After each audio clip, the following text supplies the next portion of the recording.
हर तरफ हिंसा, आगजनी और तनाव का माहौल था। पुलिस बड़ी ही सावधानी से कुकी का एक परिवार, जिसमें 5 लोग थे, मैती के कोप से बचाती हुई पुलिस स्टेशन ले जा रही थी, क्योंकि पुलिस जानती थी कि भारी भीड़ के आतंक से इस परिवार को बचाना मुश्किल है। उग्र और हिंसक भीड़ और करीब आ चुकी थी। कुछ पुरुषों ने आगे बढ़कर उस परिवार को अपनी ओर बलपूर्वक खींच लिया और औरतों की चीखें रात के सन्नाटे को चीर रही थी और पुलिस भी सहम गई, क्योंकि उन्हें पता था कि हिंसक भीड़ में दया और सहानुभूति नहीं है। पुलिस वाले भी वहां से चुपचाप चले जाते हैं। रहम की भीख मांगता वो परिवार कभी हाथ जोड़ता, कभी पैर पड़ता, लेकिन भीड़ किसी भी तरह के रहम से परे थी। उसके ऊपर तो सिर्फ बदला लेने का जुनून था, जो कभी किसी को सही और गलत का फर्क करने के लिए समय नहीं देता।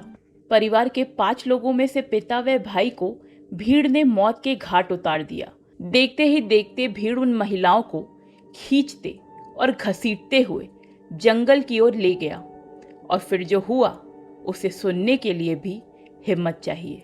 इतना खून खराबा यूं ही नहीं हुआ। एक अफवाह फैली कि मैती समुदायों की महिला का रेप हुआ है। इस खबर से मैती समुदाय इतना हिंसक हो गया, हिंसा का एक ऐसा भयानक तांडव मचाया और महिलाओं को पुलिस से जबरन छीन लिया। 3 मई 2023 को शुरू हुई हिंसा थमने का नाम ही नहीं ले रही थी। राज्य में इंटरनेट 5 दिनों के लिए बंद कर दिया गया, लेकिन इसके बाद 19 जुलाई को एक वीडियो सामने आया कि मैती समुदाय के कुछ लोग 2 महिलाओं को नग्न अवस्था में सड़क पर दौड़ा रहे हैं। बाद में पता चला कि वो वही महिलाएं थीं जिन्हें मैतियों की भीड़ ने पुलिस से छीनकर जंगल की ओर ले गए थे। वो महिलाएं कुकी समुदाय की थी। दरअसल मणिपुर में मैती समाज की मांग है कि उसको कुकी की तरह राज्य में अनुसूचित जनजाति यानी शेड्यूल्ड ट्राइब का दर्जा दिया जाए, और इसी वजह से 20 अप्रैल को मणिपुर उच्च न्यायालय ने राज्य को मैती समुदाय को अनुसूचित जनजाति में शामिल करने पर मात्र विचार करने का निर्देश दिया, जिसकी वजह से आदिवासी समूह कुकी की भीड़ ने 28 अप्रैल 2023 को जगह जगह आग लगा दी, और इसी के बाद इन दोनों समुदाय के बीच हिंसा शुरू हो गई। लेकिन ये मैती और कुकी समुदाय के बीच का जो झगड़ा है, ये आज का नहीं है, ये तो कई पीढ़ियों से चलता आ रहा है। तो आखिर मैती और कुकी के बीच ये लड़ाई का बीज किसने डाला, उसे जानने के लिए हमें चलना पड़ेगा सन 1800 में। भारत में उस समय अंग्रेज धीरे धीरे भारत को अपने कब्जे में ले रहे थे। उसी समय 1860 में जब अंग्रेजों ने नॉर्थ ईस्ट को अपने कब्जे में लिया, तो उन्हें वहां कुछ और ही प्रॉफिट नजर आया। अंग्रेजों को भारत के नॉर्थ ईस्ट का एरिया चाय की खेती के लिए बहुत सही जगह लगी। अंग्रेजों को पता था कि यहाँ आदिवासी रहते हैं, जो कि बाहर के लोगों से दूरी बनाकर रखते थे, और इसी चीज का फायदा अंग्रेजों ने उठाया। उन्होंने वहां ट्राइब्स को बेवकूफ बनाकर ये बोला कि अगर वो उनका साथ देंगे तो वो उन आदिवासियों की संस्कृति और परंपरा सब कुछ बाहर के लोगों से बचा कर रखेंगे। फिर क्या था, नॉर्थ ईस्ट पूरे भारत से अलग टी प्रोडक्शन के लिए इस्तेमाल होने लगा, और वहां के पूरे कंट्रोल के लिए अंग्रेजों ने धीरे धीरे ईसाइयों को नॉर्थ ईस्ट भेजना शुरू कर दिया, और उन्होंने वहां के लोगों का धर्म परिवर्तन कराना शुरू करा दिया, ताकि भविष्य में अगर भारत का एक बड़ा हिस्सा हाथ से चला गया तो इस भारत के हिस्से को वो अपने कंट्रोल में हमेशा रख पाएंगे। और ऐसे ही अंग्रेजों ने मणिपुर को 1890 में अपने कब्जे में ले लिया। कुकी और नागा जनजातियों को ईसाई धर्म में कन्वर्ट कराना शुरू करा दिया गया। नॉर्थ ईस्ट के रिसोर्सेज को पूरे भारत से छुपा कर रखा गया, ताकि सिर्फ अंग्रेज ही इसका इस्तेमाल कर सके। आजादी के समय मणिपुर के राजा हिंदू थे, जिन्होंने सरकार से अनुरोध किया कि संविधान में मैती समुदाय को अनुसूचित जनजाति का दर्जा दिया जाए, और जब संविधान बना तब अनुसूचित जनजाति का दर्जा मैती समुदायों को नहीं बल्कि कुकी कम्युनिटी को मिल गया। 1960 में मणिपुर लैंड रिफॉर्म लाया गया।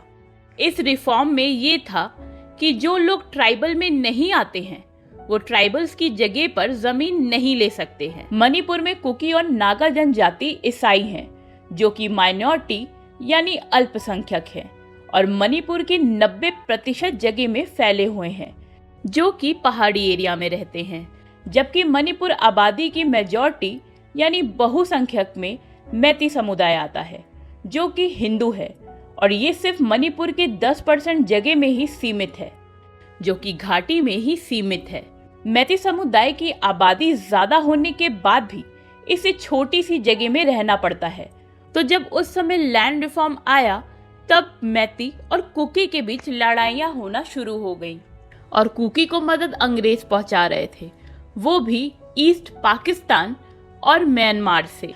जैसा कि मणिपुर और म्यांमार बॉर्डर शेयर करते हैं, तो सन 1980 से इलीगल माइग्रेशन होना आम बात थी और म्यांमार में बड़े पैमाने पर अफीम की खेती होती थी। तो मणिपुर का वो एरिया जो म्यांमार से जुड़ा हुआ है, वहां पर बहुत से लोग म्यांमार से आकर मणिपुर में बड़ी तादाद में अफीम की खेती करना शुरू कर दिया और उसका फायदा उठाया मणिपुर की कुकी और नागा जनजातियों ने। मैती समुदाय की आबादी ज्यादा होने के बाद भी इसे छोटी सी जगह में रहना पड़ता है और हमेशा से उनकी डिमांड है कि इन्हें अनुसूचित जनजाति का दर्जा दिया जाए। और फिर 20 अप्रैल 2023 को मणिपुर में हाई कोर्ट ने राज्य को मैती समुदाय को अनुसूचित जाति में शामिल करने पर विचार करने का निर्देश दिया।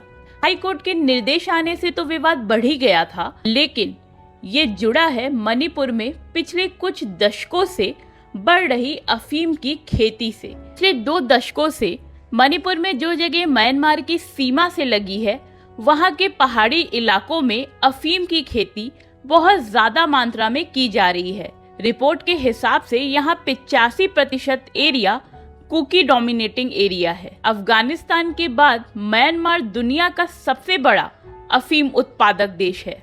संयुक्त राष्ट्र के अनुमान के आधार पर म्यांमार में अफीम की अर्थव्यवस्था का मूल्य $2 मिलियन से भी ज्यादा है। मणिपुर सरकार ने एक और फैसला लिया कि म्यांमार से जो लोग गैर कानूनी तरीके से भारत में आए हैं, उन्हें जल्द से जल्द बाहर निकाला जाएगा। और अगर सरकार इलीगल माइग्रेंट पर कार्यवाही शुरू करती है तो सिर्फ मणिपुर या हमारा पूरा देश ही नहीं, और भी बहुत से देशों में ड्रग्स के बिजनेस का नुकसान होगा।